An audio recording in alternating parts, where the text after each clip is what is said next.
Pero yung pala, may loob. River.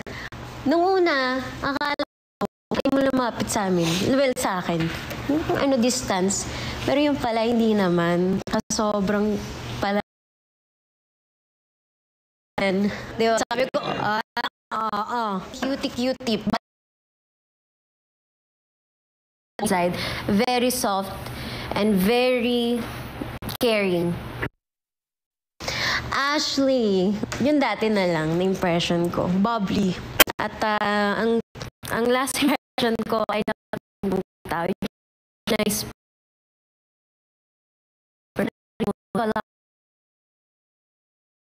Girl, you're so excited.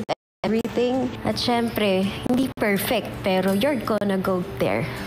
Syempre, yung baby boy. Yung last impression ko, you're such a strong person. Sobrang napabilib mo ako talaga. Easy! Ang galing-galing mo sumayaw. Ang galing mo kumanta. You're so talented and you're so beautiful. Easy! Yung aking kambal. Hindi ko alam kung aware ka, pero sobrang nakakatawa.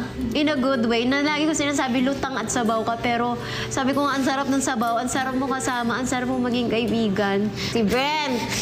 Ang tingin ko talaga sa'yo, nasabi ko na ito, yung may balls.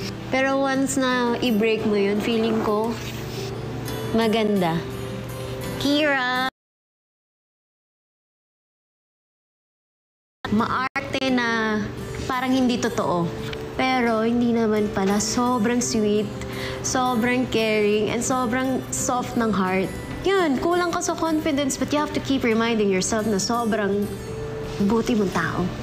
Ate Kla, may ate, our ate. Ate, hindi ko lang singer. Marami ka pang talent. At I know, malayo pa mararating mo. Nakita ko talaga yung kung